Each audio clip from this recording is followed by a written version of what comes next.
Улаанбаатар хотын нийтийн тээврийн үйлчилгээнд өдөрт 85 чиглэлийн 921 автобус үйлчилж байна. Өчигдөр Томооврын 54 автобусны хийн торонд үлджээ.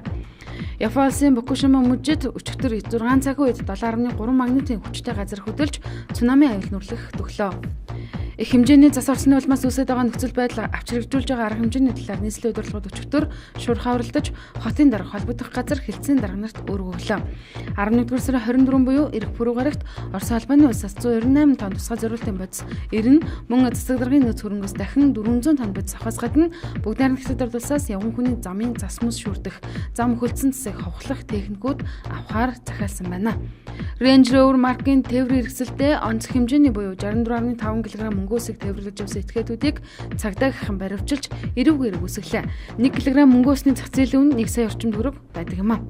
Монгол банк өчигдөр валютын дуудлага худалдааг зохион байгууллаа. Банкуд 2430 төгрөгөөс 2460 төгрөгийн ханшаар 58.8 сая Америк доллар, 350-аас 355 төгрөгийн ханшаар 96.5 сая йен худалдаа авах санал Монгол банкнд ирүүлжээ.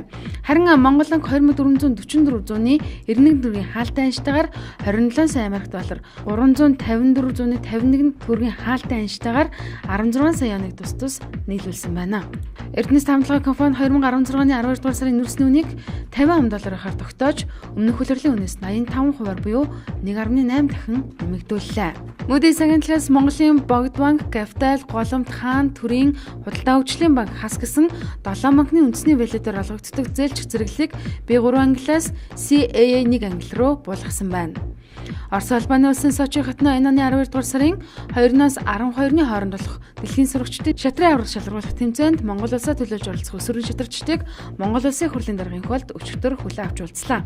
Улсын хурлын эдийн засгийн байнгын хорооны өчигдрийн хуралдаанд оролцож байгаа гишүүдийн эрс 50% төрөхгүй болж хурлын үйл ажиллагаа хэсэг хугацаанд дасалтсан байна. Улсын хурл дахь Монгол Ардын намын өчигдрийн хурлаар эдийн засгийн өндөрлөг даван тулах хөтөлбөрийг хэлэлцээд дэмжих нь зүйтэй гэсэн байр суурьнд нэгджээ. Харин дараа нь Хөгжлийн банкнд хийсэн шалгалтын дүн хэлэлцэж бондын зарцуулалттай холбоотойгоор зарим хүнийг шалгах нь зүйтэй гэж үзжээ.